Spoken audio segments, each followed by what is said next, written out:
이번엔 전략 플러스 시간입니다. 크래프트 테크놀로지스 오기석 에이펙 대표 나와 계십니다. 안녕하십니까? 안녕하십니까? 네, 중요한 날에 잘 나와 주셨습니다. 자, 밤사이 미국 증시 보신 분들이라면 참 속상하기도 하고 당황스럽기도 하고 혼란스럽지 않았을까 싶은데요. 실제로 저도 보면서 아니 이게 이렇게까지 빠질 일인가 싶기도 했었거든요. 네. 그런데 뭐 반면에 긍정적인 해석들도 있어요. 뭐 건전한 조정이다. 소형주류도 이제는 좀 뛸 때가 되지 않았냐. 네. 다양한 평가들 나오고 있는데 우선 가장 빅 이벤트 하이라이트였던 CPI부터 한번 체크해 볼까요? 네, CPI 같은 경우는 어제 어떻게 보면 3년 만에 첫 번째로 이제 월 단위로 봤을 때는 이제 하락 기록을 하면서 지금 인플레이션 자체도 1년 내 최저치까지 내려온 상태입니다. 지금 6월 3%를 기록했고 이제 3개월 연속 하락을 했고요. 사실 또 헤드라인 CPI 말고 이제 코어 CPI 같은 경우도 3.3%까지 이제 하락을 하면서 정말 이제 미국의 인플레이션 좀 잦아드는 게 아닌가라는 그런 기대감을 할 수 있었던 것 같고 여기에 사실 최근에 있었던 파월 의장들의 발언이 다시 한번 또 이제 그 복합적으로 이제 그 영향을 하면서 금리 인하에 대한 기대감을 좀 본격적으로 가져가게 했던 그 발표라고 생각을 하고요.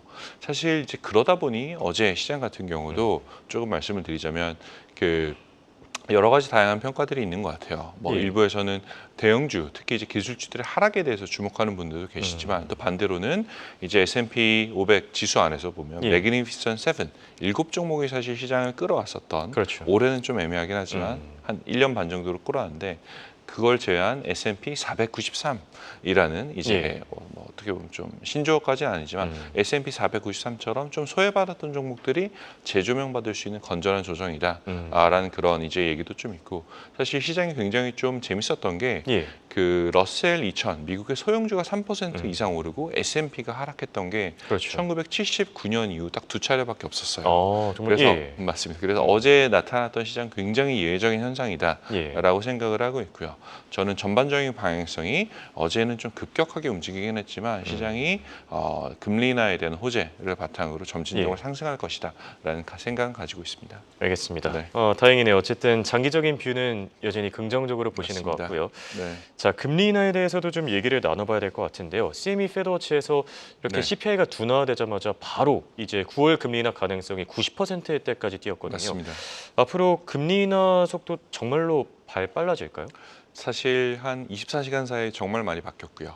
그래서 이제 제가 어제 밤에 봤을 때하고 또 지금하고 보면 또 다른데 저는 사실 9월은 금리 인하는 거의 무조건 될 것이다라고 생각은 하고 있고 사실 내년까지를 같이 보고 있어요. 내년 이 시점으로 봤을 때 지금 시장에서 거의 한 7에서 8차례 정도, 그러니까 거의 2% 가까운 금리 인하까지도 할 수 있다. 뭐 대여섯 차례 정도 금리 인하를 예상했던 게 어제 밤 초반이라면 지금 아침은 이미 7, 8차례까지 떨어졌기 때문에 결국 이런 국면에서 사실 소형주들이 어제 많이 반등하지 않았는가라는 생각을 하고 있고 또 소외받았던 부동산 관련 주식들 같은 경우도 이제 기대를 이제 할 수 있게 하고요. 결국은 사실 뭐 매크로적으로 봤을 때 주식시장이 우호적인 환경이다라고 한다면 앞으로는 이제 실제 기업의 실적이 견인이 되기만 한다라고 하면 충분히 추가 상승 기대할 수 있는 그런 시장이라고 생각하고 있습니다. 네. 오늘 같은 장은 뭐 하루쯤 좀 쉬어가는 장이다. 그리고 뭐 국내 투자자들 입장에서는 뭐 러셀이 뛰었으니까 코스닥도 조금 기대해 볼 수 있는 부분일 것 같고요. 맞습니다. 자, 그렇다면 궁금한 게 하반기에 이제 어떤 종목들이 잘 가줄 것인가. 뭐 대표적으로 최근엔 테슬라가 뭐 무섭게 질주하고 있었죠. 오늘은 좀 큰 폭의 조정을 받긴 했지만 뭐 하반기엔 어떤 종목들 좀 주목하고 계십니까? 네, 사실 오늘 있었던 일을 거의 40년 이상 기간 동안 두 차례밖에 없었던 예외적인 일이라고 생각을 한다면 결국은 이제 기업 실적에 따라서 이제 시장이 반응할 수밖에 없다라는 생각을 하고 있고 그 측면에서 봤을 때 대형 AI 관련 기업들 중에서 가장 그 주목을 상대적으로 수혜를 못 누렸던 기업 중에 하나가 테슬라라고 생각을 합니다.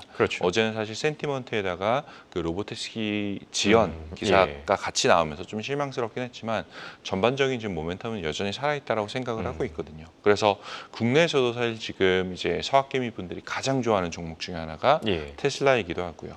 그리고 사실 뭐 여러 가지 테슬라에 대한 평가는 있는데 뭐 빌 그로스 같은 경우는 테슬라가 밈 주식이 아니냐라는 그런 얘기도 하고 있지만 사실 밈 민주시가는 펀더멘탈은 전혀 다른 그렇죠. 그 종목이다라는 점 한번 말씀드리고 싶었었고요. 또 재미있는 게 저희 AI ETF 안에서도 보면 최근에 뭐 나스닥이라든지 S&P보다 훨씬 더 좋은 성과를 내고 있는 AI 모델이 있는데 올해 1, 2, 3월까지는 테슬라 투자 비중이 한 2% 정도밖에 안 됐습니다. 종목 안에서. 다만 지금 같은 경우는 그 올해 4월 이후로 봤을 때는 종목 비중을 5% 이상 늘리고 현재 시점에서는 7% 이상의 종목 비중을 가져가고 있거든요. 그래서 그런 걸 감안한다라고 하면 지금 오히려 조정받는 구간 그리고 지금 반등받는 구간에서 AI 모델은 테슬라에 대해서 어떻게 보면 사람보다 더 큰 확신을 가지고 있는 게 아닌가라는 그런 생각이 좀 들긴 합니다. 네, 뭐 조정 구간에서 매수 기회를 잡아봐도 좋을 것 같고요. 네. 끝으로 시장의 리스크도 궁금한데요. AI 모델 현재 시장 리스크 어떻게 보고 있습니까? 현재 AI 모델이 가지고 있는 시장에 대한 리스크는 굉장히 낮다라는 평가를 하고 있고요. 뭐 위험도가 낮다. 위험도가 굉장히 낮다입니다. 예. 그래서 시장이 뭐 급락으로 이어질 가능성은 높지 않다라고 평가를 하고 있고 여전히 사실 이제 변수들을 보고 데이터를 보고 판단을 해보자면 뭐 장기 국채 수익률 그리고 S&P 500의 지수 관계를 보고 있고 또 최근 미국 1년 국채 수익률 단기 채권 시장에서 나온 시그널들을 많이 보고 있고요. 또 이제 원자재 가격 변동성 이런 것들을 좀 보고 있는데 하나 더 사실 여기다 추가로 보고 있는 건 시장의 변동성을 지금 보고 있거든요. 빅스 같은 경우가 사실 뭐 조금 오르긴 했지만 여전히 12, 13선에서 움직이고 있는 상태에서 그 시장에서 나타나는 그런 그 단기적인 위험도 굉장히 미미하다라고 생각을 할 수 있고요. 결국 인플레이션이 좀 계속 완화가 된다라고 하면 그 과정에서 경기가 정말 급격한 침체나 불안까지 연결되지만 안 된다고 하면 주식시장에서는 여전히 뭐 장기적인 측면에서 긍정적인 시각을 견지하고 있는 상태입니다. 알겠습니다. 지금까지 도움 말씀을 크래프트 테크놀로지스 우기석 대표였습니다. 감사합니다. 감사합니다.